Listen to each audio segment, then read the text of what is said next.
Scammer them there. I don't know how I'm coming up with so many of these. Oh man.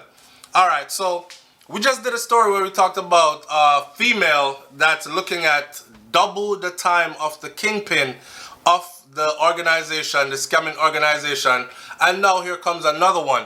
And the headline for this one says that Jamaican faces 20 years in US prison for lotto scamming in the US.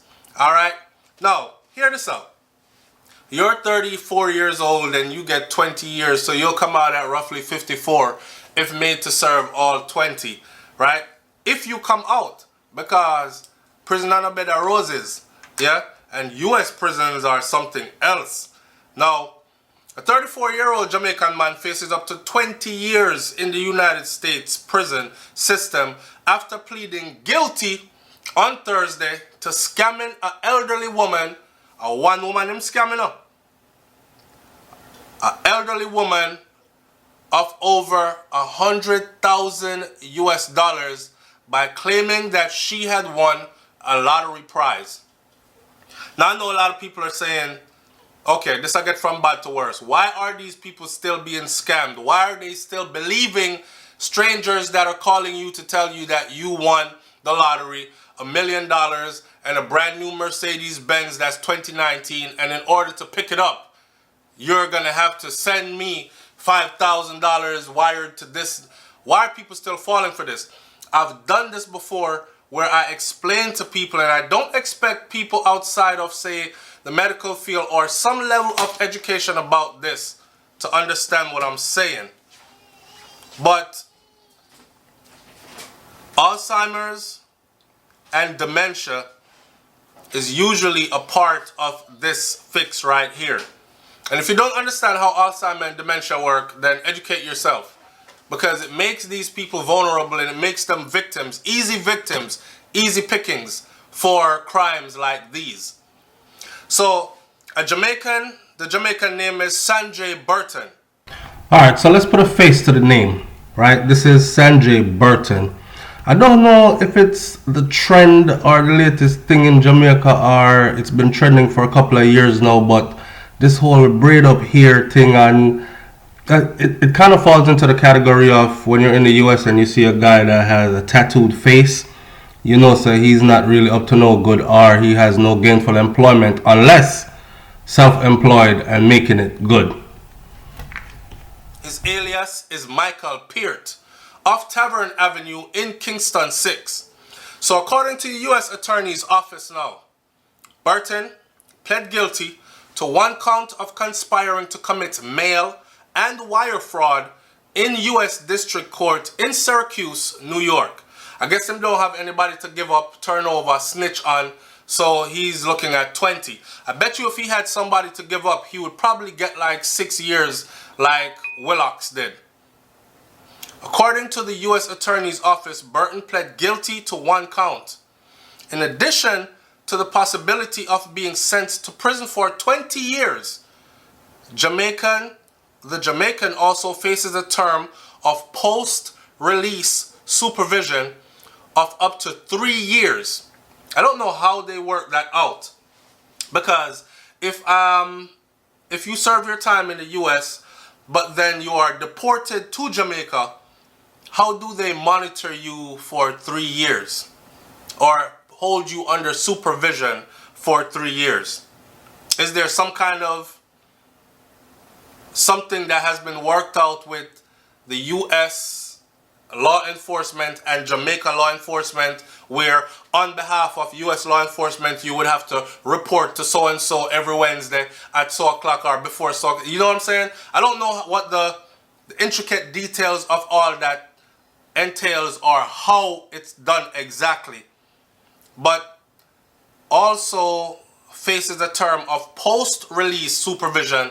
So after I'm released from prison, they're going to supervise him for another 3 years, and a fine of $250,000 US when he is sentenced by Senior United States District Judge Norma A. Mordew on July 15th. Alright, so underneath every video you should see some merchandise. Just support the channel, go ahead and purchase. Click on the merchandise, go to the merchandise store, and in there you'll find different colors of different pieces of merchandise. There are 5 pieces in the store right now. All right, now back to our program. Second, to tell you something. He is a foreigner, right? You scammed an American woman, and I'm willing to bet it was a white woman. A young black man scam an old white woman. $100,000 you scammed her out of. And now you have to pay back $250,000 restitution. That's double what you scammed plus $50,000. On top of that, you're about to be sentenced by a senior United States District Judge. That's another woman, Norma A. Mordew. The name Norma doesn't sound like no black, no white woman still, but give or take, white or black, a still woman, and they're gonna look at you with a certain kind of bias, whether you like it or not, whether anyone wants to accept it or not, right? So all the years of every man who ever done Norma wrong, she about to take it out on you right now at this sentencing. That's what I'm saying. So I'm pleading guilty. In pleading guilty, Burton admitted that he conspired with others to place phone calls from Jamaica to individuals that were located in the US, and particularly to senior citizens that are residing in the US. Authorities said that the Jamaican scammed one such Oneida County resident on March 17th of 2012. People, I want y'all to understand something. This is one of the things that I told you 2 years ago, 2.5 years ago, that they are going to go years back. So you said the scammer them were happy and been running for years. Don't worry, your name is coming up somewhere sooner or later. And if it's not, you better cut clean and clear and divide and go away, right? Because sooner or later, it's going to come up. Now, you doing all this in 2012. You didn't know that your bread was going to drop on the buttered side in 2019. This is what's happening here. So, he's accused of doing this in 2012. October 17th to be exact, is when he called her, telling her that she had won $250,000. Isn't it ironic that he told her she won $250,000 and what the restitution that he will be made to pay back is $250,000 US. Now, if he's deported again, I don't know how he'll be able to pay back $250,000 US or be held accountable for it. So in theory, it sounds good on paper, but monitoring 3 years after release and made to pay back $250,000 US. Me gone to my yard and me gone to my yard. We up in our country, up in our hill, that's all. Go plant some yam and banana and them thing there. You can't find me, so your 250,000 gone. Or maybe that's what they thought. Especially the ones who were handcuffed and brought out of the country. So he told her she won a prize of $250,000. But she needed to pay associated taxes and fees in order to collect the grand prize.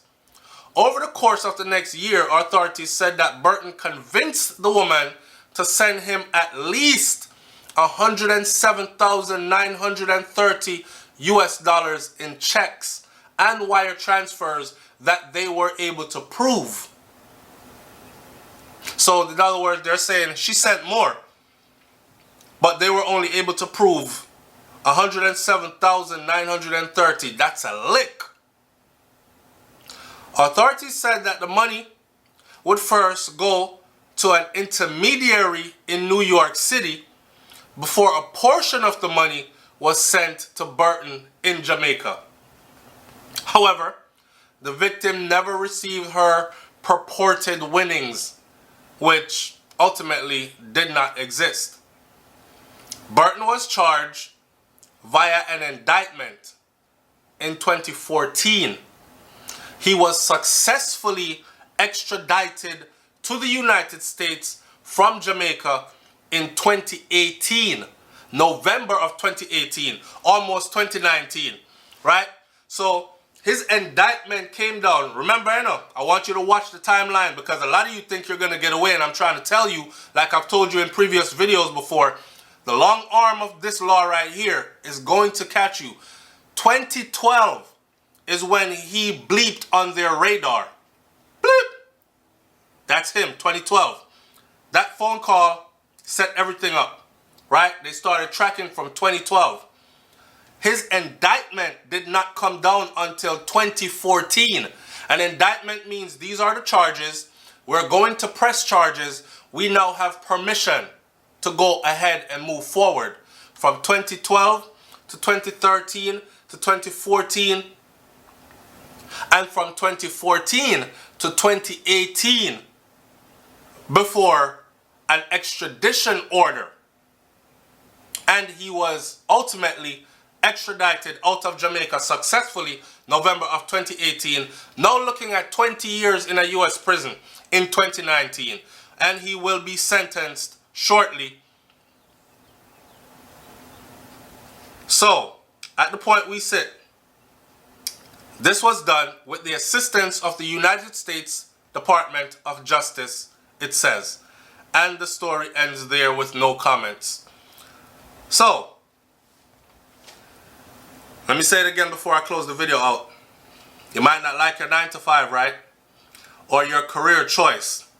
And it might barely pay the bills and you don't even have nothing left after the bills are paid. Some only work 2 jobs and it's stressful, but you sleep like a baby when you're tired like that. And when your bread is honest, you don't have to walk around looking over your shoulder and being paranoid. And somebody gonna lock me up after I get my next paycheck. All that.